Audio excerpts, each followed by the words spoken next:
Alright, so here's the lithium iron phosphate pack currently existing as a quote-unquote camping generator. Or actually we use this to power our entire control room for the live streams we did at Berkeley Springs. And I have not charged it since then. So let's take a look at what this thing tells us here. So we are at 12.8 volts. We've taken out 1.17 kilowatt hours out of this thing, and we've taken almost 90 amp hours. Now the battery that's in the LTD is probably only between 30 and 40 amp hours. We've already taken 90 out of this. Now that's not a true 90 because it was backed up by solar panels during the day, which was providing most of the power, but let's take a look inside. So here it is. I'll put some papers in here. Oh, it's how to work that battery meter. So the idea here is that this is my power pack that's going to be transportable between here and the LTD. It's probably going to ultimately spend more time in the LTD. So I guess it's time that we take this guy out of here. Oh, and check this out. I added a little XT60 connector so you could charge it externally. I mean, this is actually pretty slick. It's got a couple of 12 volt ports right here. That's also obviously a 12 volt port.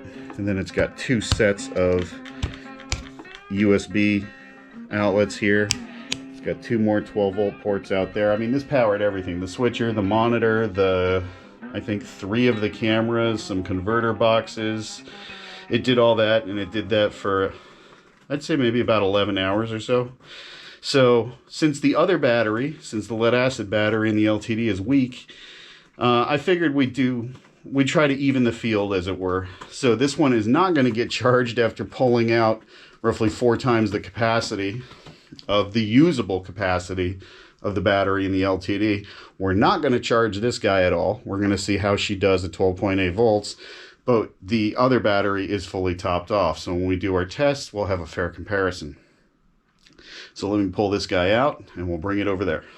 All right, first let's remove this little plastic thing. If you've been watching my videos, you would identify this as my test cut for the power box for the electric turbo.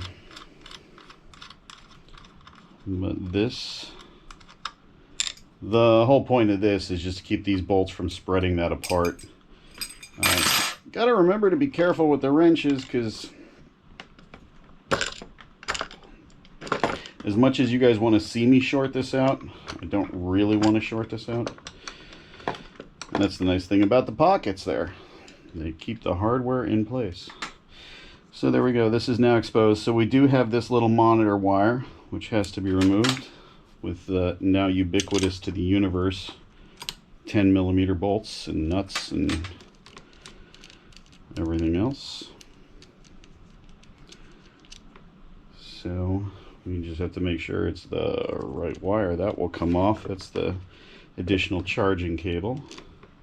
That is actually the output cable that powers everything. It's not too power intensive, so that's more than adequate. And there's that doohickey.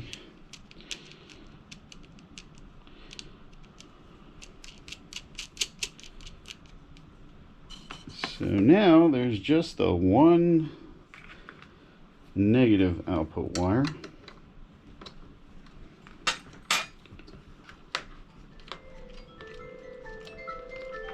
All right, looks like I got everything out of this thing, I think. So let's, if all goes well, I should be able to just lift it out. And there it is. Set this thing to the side. And we'll go put it in the trunk where we're going to test and compare. All right, so here are the two batteries side by side. Haven't actually tested it, but my ruler says it should fit. I guess we're going to find that out soon enough.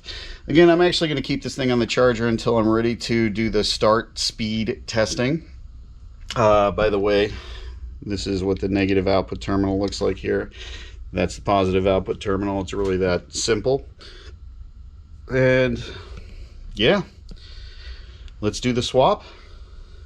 Put the tack on, or put a tack on something up front. I don't know, pulley or whatever.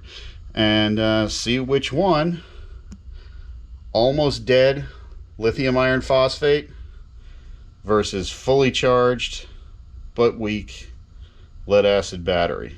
Let the showdown commence. Alright, so we're about ready to do this thing. I've disconnected the ignition coil there. You can see it's disconnected. I've also disconnected the injector harness so it's not going to flood. Let me get this stuff all in place. Turn on the voltmeter so we can see the voltage drop. We're at 12.87 right now. No, 13.28. That ain't bad. Alright, let's get the tach. Okay. Alright, Sparky, do it.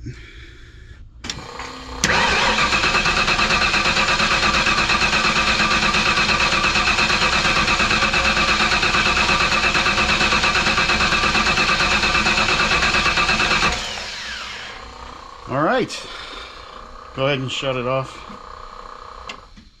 Oh, that water pump's starting to sound a little bit rough. Let me go wire in the lithium iron phosphate battery and see how that does. So by the way, I went back and I watched the video just to see what the numbers were, and it was like 9.4 volts and roughly 130 RPM. But the thing that was weird was that you saw an RPM reading before the engine was cranking, and I decided to test why. So if I put this thing in place here and hit that mark, you get 0. But if I do this, you start getting a number. So it was basically just me getting this thing into position that got us to that RPM. And that's why you saw that number. But basically we saw about 130 RPM. So now, this time I mean it, let's go put the lithium ion phosphate battery in and see how she does. So before we actually put that thing in, I thought it'd be fun to do a cold cranking amp test on this guy, which cold cranking amps don't really apply to lithium batteries, and there's a whole bunch of reasons why. So this is basically a meaningless measurement, but I thought it would be fun to check. And also keep in mind, this is 100 amp hours. I actually tested it. It's pretty much exactly 94 amp hours because this cell back here is the weak link. That's the one that dies first. But still, you know, I'll take 94 amp hours. That's plenty, considering that on its best day, this was maybe high 30s, maybe 40 amp hours. And the real difference is that this is a lot more usable than this. And the reason for that is the shape of the discharge curve. The shape of a discharge curve on this one, as it discharges, the voltage drops below a useful point much sooner than this. These things discharge, and you probably notice this with other lithium products that you have. They work, and all of a sudden they walk off a cliff and they die. Same thing happens with this guy. So let's put the Chinese cold cranking amp meter on this guy and see what this shows up as. Again, basically a meaningless measurement, but it could be entertaining. All right. So let me get the exposure working right here. There we go. I know it's going to be a little bit out of focus because I'm a little too close, but you know, it's the compromise we make for seeing what's going on. All right, so let's go in here. Let's do battery test. Regular, flooded, sure, why not? Cold cranking amps, 625, and it's testing.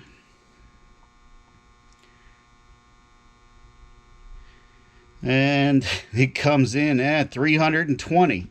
This thing is kind of all over the map. Let's try to go directly onto the terminal. Let's try again.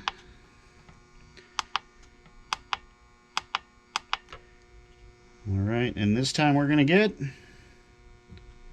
I'm verklempt with anticipation, 320 once again. So yeah, it's showing up as fairly dead. But of course, this means nothing for this thing. Just for grins, after that 10-second cranking fest, let's see how the battery does, the regular battery.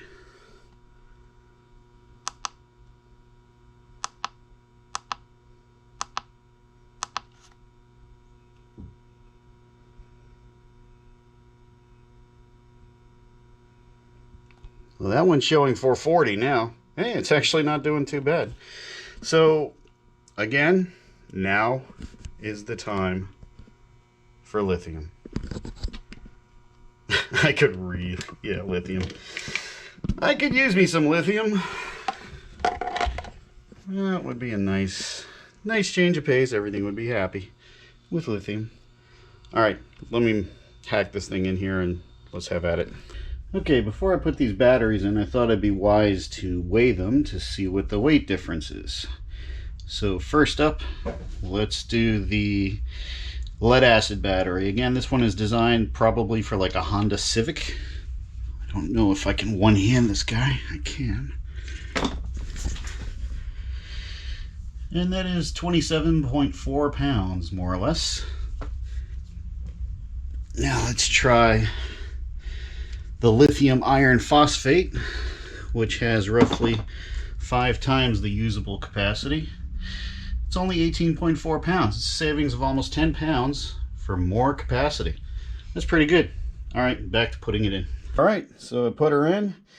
I could get by with 4-gauge cables this time because I'm confident that this thing is going to have much more power and juice than the old lead acid battery that was in here before. Just clear up some wires.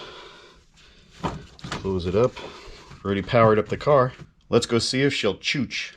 All right, so here we are. We're at 12.77 volts. As I mentioned earlier, the other battery was fully charged. This one is almost fully discharged.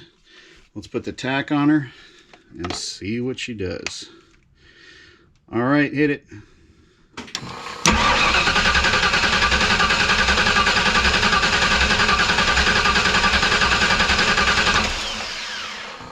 And there you have it. We picked up a good solid 30, 40, no, about 30 RPM. And that's with it fully discharged, or almost fully discharged. So it seems pretty good. Let me go check the temperatures in the back, make sure nothing's getting hot.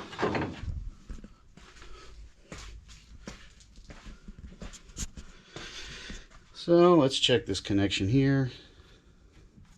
No, feels okay. How about the BMS? That's the part I'm worried about. Nope. Nope, everything is nice and cool. So there you have it. When this thing is fully charged, it's probably going to be over 200 RPM. So there you go. A DIY lithium iron phosphate car battery. Let's go take it for a drive, see how it does. All right, in case you're wondering, I may be a partial moron, but I'm not a complete moron. I did cover up the contacts with gaffer's tape here, just in case. But I mean, this thing is not going anywhere. I can pull the whole car with it. So let's close her up and see how she does. Oh, I have extra washers. I wonder what they're for. I actually don't know. Here's a wing nut.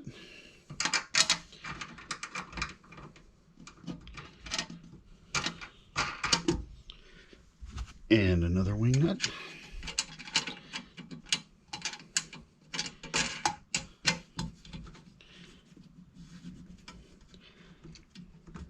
Get that good and snug.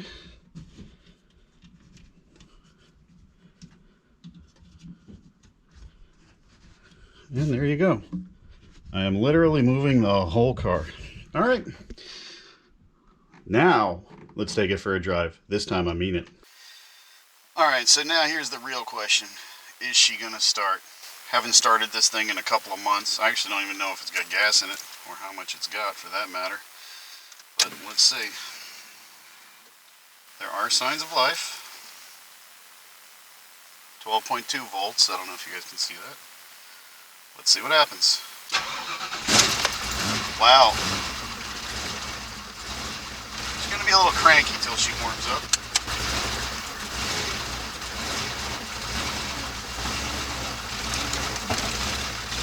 Let's back her out.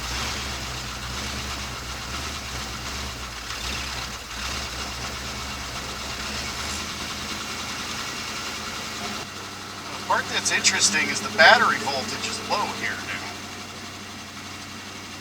I wonder why. That's a little concerning though, I'm not going to lie to you guys. If it continues to go down, I'll have to go back and troubleshoot it. Definitely smelling something that doesn't smell quite right. And it's going down, so Let's just go back and make sure that we got no problems. Or I guess we can just pull in here, take a look.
Pop the trunk and check it out.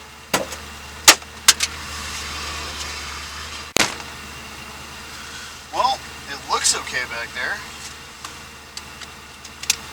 No flames or anything.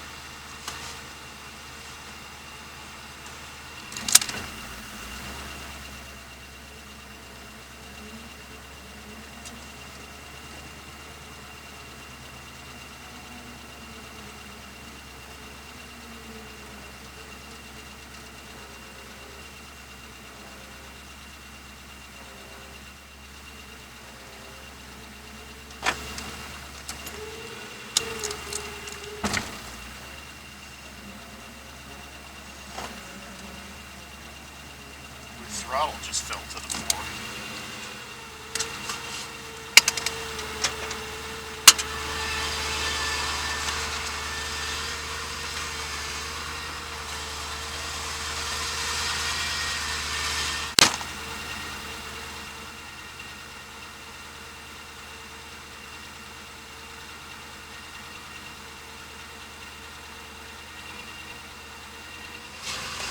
Yeah, battery voltage is dropping. For some reason it's not charging. We better take this bad boy home and see what the deal is before we're DOA.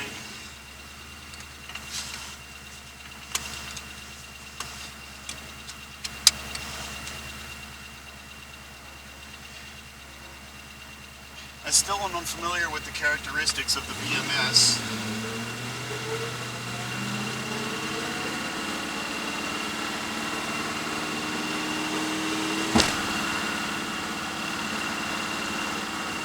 It could be fine, it's just sucking everything the alternator's got to charge the battery. That's a possibility too, because that thing is near death. But I think we should go look before we get too far. Although, now the battery voltage is, no, it's dropping. It's dropping fast. Gotta get this bad boy home.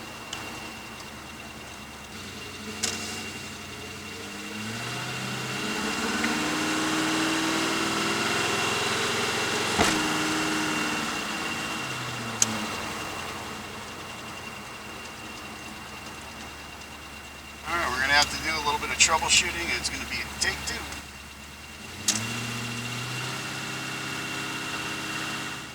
I know what I did wrong. I forgot to connect the alternator cable. Oops. Well, we know it's a strong battery because it's been powering everything in the car on its own, including the car, for that short little drive.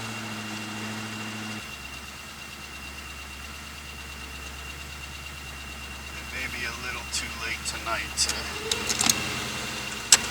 verify that I'm right, but I'm pretty sure I'm right.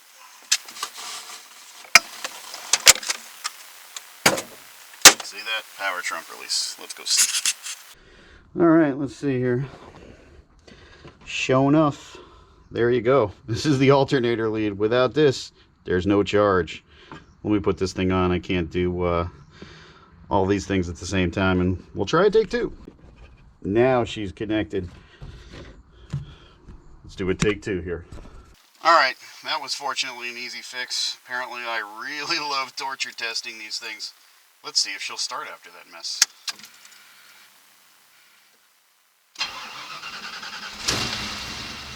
There we go, that's more like it. Oh, and it's even idling better.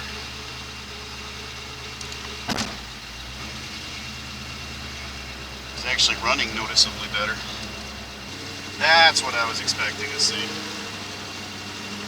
Voltage rising. And again, I don't know how much current that BMS is going to allow it to charge at, but I'm assuming it's going to take everything the alternator's got. So we should see a steady climb. We're at 12.1, 12.2. Curious to see how it's going to do out on the main road. A little bit of vice grip garage action happening here. Wondering if you're going to make it back.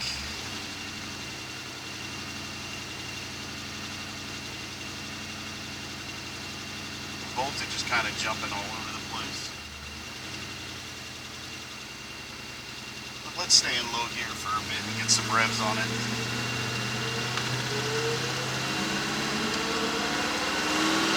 Alright, so this is 2,500 RPM. Yeah, as long as the alternator's at full charge, it's definitely taking it. 12.4.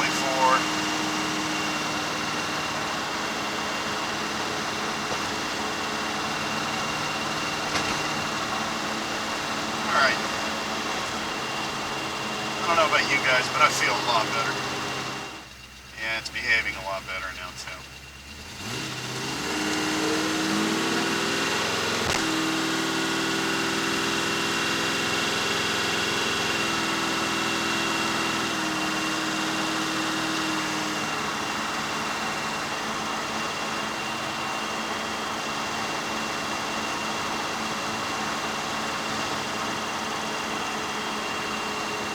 Alright, so again, let's talk about the components in a DIY lithium car battery. There's basically 5 components. There are the 4 cells, and then there's the BMS unit. That's the PC board you saw on the side. The purpose of the BMS is it stands for Battery Management System. Basically what it does is it prevents any single cell from overcharging. So, because you can damage these things by overcharging, and if there's a weak cell, and I know through my load testing that one of the cells is notably weaker than the others. I mean, China, what do you expect? But still pretty strong at about 94 amp hours. So basically, you wire in the BMS to balance during the charge, and it has to go through the BMS for discharge. The BMS is actually in the negative battery cable. Then of course you need the bus bars and the hardware and wiring stuff and a way to mount the thing. I built that thing specifically to fit in that spot, obviously, as you can tell, because it dropped right in. Even though it's a little bit wider than the Honda battery that was in there before, it's definitely shorter and it's certainly lighter. But she seems to be doing rather well. Battery voltage, well, voltage in general dropped, and that's because the cooling fan is on. That is normal, to be expected.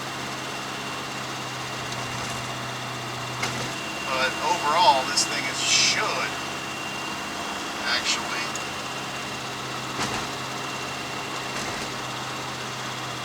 pick up voltage as we go. So hopefully that is in fact the case.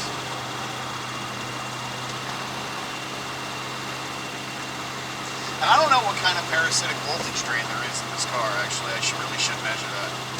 I really should disconnect it and put an ammeter in there and see. It'd be easy enough to do right across the disconnect switch. Just throw the disconnect switch off, put the ammeter across the 2 terminals to give it power when everything else is off, and see what kind of current draw we got.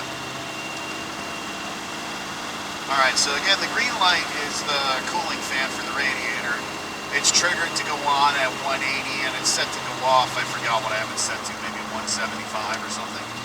And so, you know, obviously that's for hysteresis, because and what hysteresis is if you have it set to go on at 180 and off at 180, there's going to be a point where it goes on, off continuously. And That is the easiest way to deal with that. We're going to take a little drive down this way. So we're at 12.3, 12.4 volts. When the cooling fan kicks off, that voltage will obviously go up.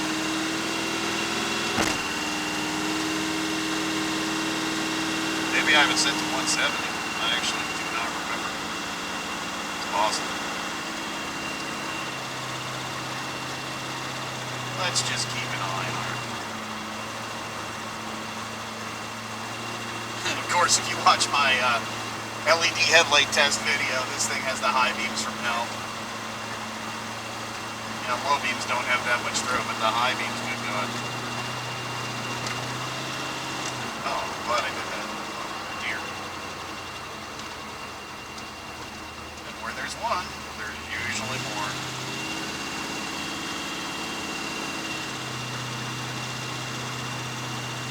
So the cooling fan kicked off, so I guess it was set at 170. Voltage jumped up to 12.7. Now it's going up to 12.8. I don't know how accurate this voltage meter is. You know, give me a ballpark, I guess. Obviously, there's a half a volt swing there. But since we know that we managed to get the voltage down under 12, because when we went to go start it again, it was, I forgot what it was like around 12-ish. But now we're seeing 12.8.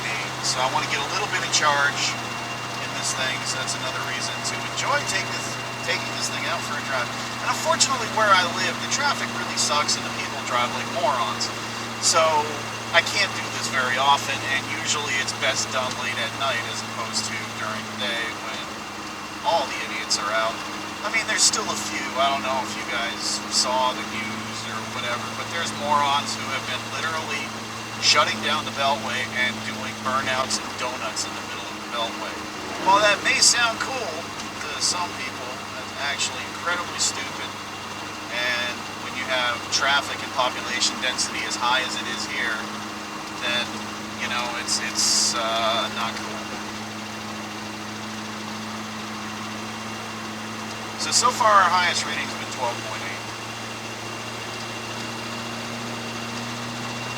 Alright, so here we are a little bit later. She's clearly taken out the charge because we're at 13 volts with the radiator fan off, obviously 13.1. It seems to be working fine. It will take a while to charge it because that thing does have massive capacity. I mean, the capacity on that thing is insane. The usable capacity is about 4 or 5 times of what the other battery was, even though it weighs substantially less. So it looks like this is a success, but I know there's one other question that you're probably thinking, how do you charge the thing? Well, you can charge it with pretty much anything, but you do want to kind of cap the voltage because, again, what's going to happen with the BMS is once it reaches its cutoff voltage for charge, it's just sinking that power as heat. So ultimately what you could end up doing is frying whatever it's using to sink the power, which is probably some surface mount resistors in parallel or whatever. I don't know, it didn't look, don't care, it doesn't matter. But that's basically how one would charge the thing. And of course now with the cooling fan on, which is what's going to happen here, which just happened actually, we're at 12.5 volts, 12.6 volts. So it's doing pretty well overall. You know, there's some maintenance items I have to do on this car. There's a section of braided line in the feed hose for the fuel that I really have to attend to because that's just, it just stinks when I park this thing. And if you don't know, if you have braided fuel line in your car, and then what will happen is the gas over time will permeate, you'll smell it, it will smell horrible. Particularly once it's parked in the garage is really where the stink happens. So I've got to take care of that. I got to reset my timing tables to normal. I still haven't done that. A few tweaks to the ESC for the electric turbo. But then coming up in the next video is going to be a little power pack surprise. I bought enough lithium titanate oxide cells to pay for a short Caribbean vacation. So we can really throw down and see not just can we get into the 9s, because I'm quite sure we can, but how far into the 9s we can go.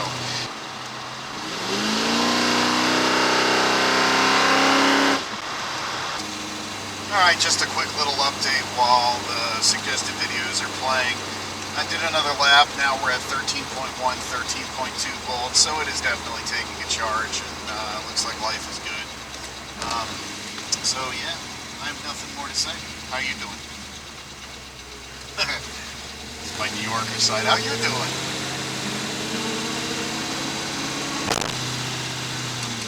Here's an interesting little factoid. Did you know the population density in DC is actually 1,000 people per square mile higher than it is in New York now? Reason number 762 to get out of here. Never mind the fact that I can't even enjoy this car anymore. I drive it like an old man in traffic. That's it. Bye-bye now.